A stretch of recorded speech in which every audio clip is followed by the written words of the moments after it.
Hey everybody. What I got going on today is I am kind of putting the finishing touches on my UD-4 Cheyenne dropship, which is the dropship from the movie Aliens, which I don't know came out in like the 80s or something.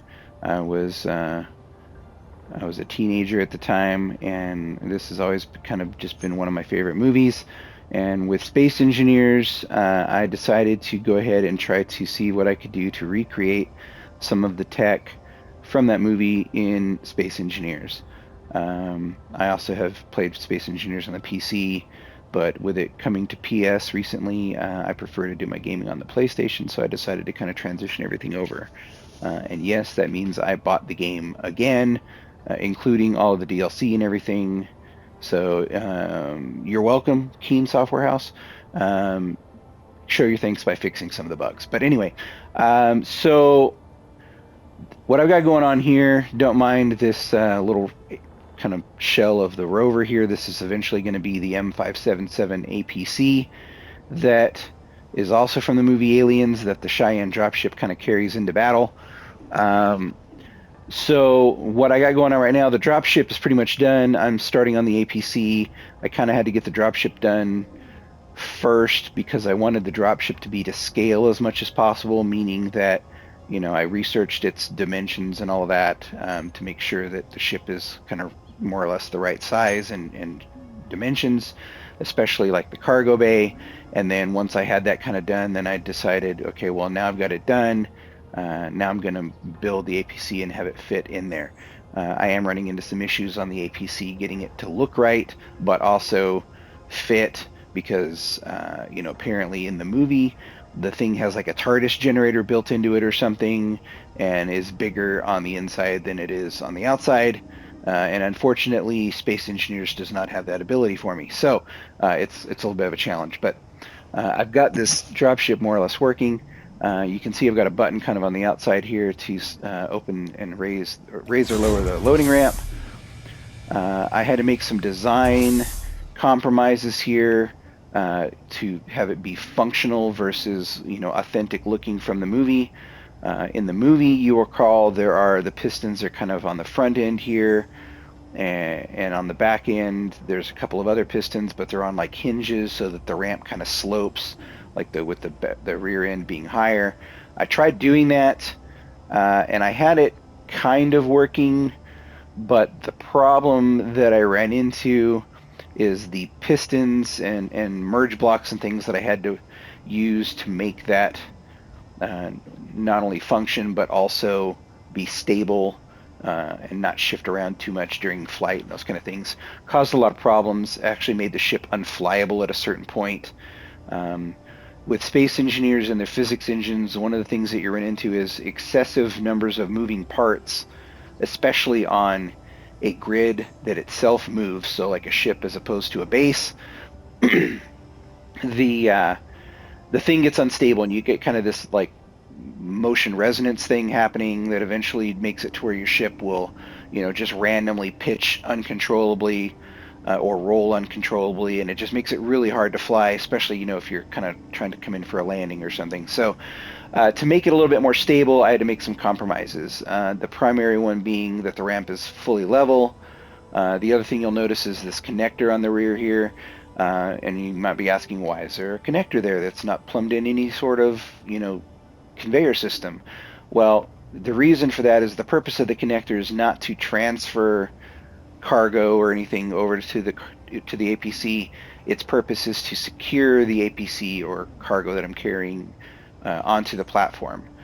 Because again, there's some problems that come up if you don't do that, right? So if I just back the APC in here, don't lock it to this connector, like if the connector was gone and I just parked the parking brake on the APC, I could pull the ramp up and then take off, but what'll happen is, one, if I do it wrong, you'll have all sorts of clanginess happen and the ship gets uncontrollable. But the other thing is, the ship, if the grids aren't connected via connector or merge block, the ship doesn't know the weight of the APC exists, right? Which isn't a huge deal if it's like something super lightweight that you're carrying, but that APC ends up being, I don't know, somewhere in the neighborhood of like 10,000 kilos or whatever. So it's enough weight that it makes it so that the ship, when you go to take off, you have to use thruster override to keep downward thrust going at all times, or the ship ends up in a sink rate because it doesn't, like the gyros don't properly calculate the amount of thrust that you need to stay airborne, basically, right? Because it doesn't know about the baby that it's packing. So to fix that problem, you use the connector. It connects the grids temporarily. You could also potentially use a merge block for that, but the merge block has a higher kind of likelihood to cause some of the uncontrolled motion wobble thing that happens. So I kind of try to avoid it. You do see I use a couple of merge blocks here on the loading ramp. Mostly that was just to connect both sides of the loading ramp together so that it effectively connects these two pistons together, right? So the pistons are sharing the load and the weight. Because if I didn't do that, then I found what would happen is you could actually, with enough weight on this platform, one piston, if you didn't use merge blocks, one piston is actually bearing all the weight, and it could eventually like rip the piston head right off, and like the whole thing collapses. So by linking the two, and I managed to get away without it being excessively clanky, that works out okay. So on this design, everything moves it's supposed to move, like the ramp raises and lowers, the landing gear retract or extend, and again, I kind of had to make a compromise on the landing gear of did I want it to look authentic or did I want them to work, and I chose to have them work.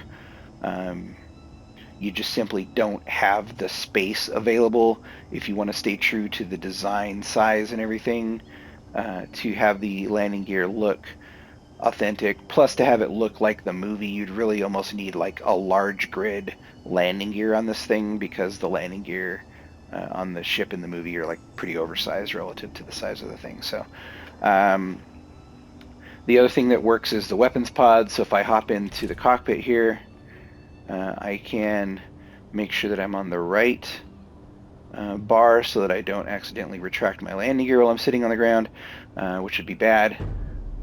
So I'm going to extend my weapons pods. It's going to extend the port side first, then the starboard side, while simultaneously extending the two forward pods, just kind of like it does in the movie. It even is about the same amount of time that it does it in the movie. So there we go. Now the weapons pods are fully deployed and those all function. This thing packs just a bunch of rockets in there. It also has the nose-mounted Gatling gun, although unlike in the movie, it is not a movable turret. So the Gatling gun is fixed. I just couldn't figure out a way to make it move, but still look right in this size that I had to work with. So the Gatling cannon is fixed. Rockets are fixed. There we go.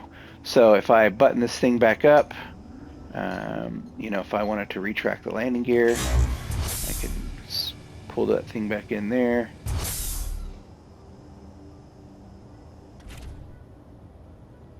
Pull my weapons pods back in.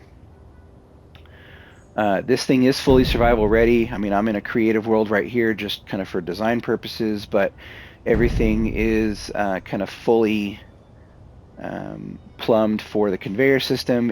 All the thrust is hydrogen based. I tried doing kind of a hybrid design with atmospheric thrusters for in atmosphere, but you run into space issues if I wanted to have it be kind of the right size and shape and everything while having enough thrust. Then I also ended up needing to pack just a whole bunch of extra batteries because of the power requirements of the other thrusters versus the hydrogen. So but it has sufficient hydrogen fuel in survival to kind of make it from it can make it kind of from orbit down to the ground and then back up to space again, or you can go the reverse. You can start on the ground, take off, blast off into space, and then come back down. You're not going to be flying around for hours up in space unless you are doing a whole lot of coasting with dampeners off or something in 0G. I mean, it does have enough battery power, as you can see. It'll run for 10 hours, give or take, depending on how much stuff you're doing. But yeah, So if I unlock my gear, turn my dampeners back on, which I had those off just to kind of avoid the dust cloud happening. So if I take off here a little bit, now I can raise and lower my gear. You can see those are coming up. I could have the gear move faster.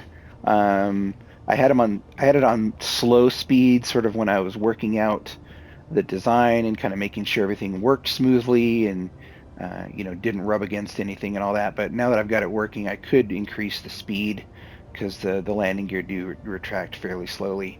This thing has just a bit of a nose sag to it, which I'm not fully happy with, but it doesn't seem to matter what I do as far as adding extra thrusters on forward of the center of mass or anything. It still kind of has a little bit of a sink, so I've just kind of left it. I can live with it. It's not super bad. So, but yeah, so there we go. The UD-4 Cheyenne dropship from the movie Aliens.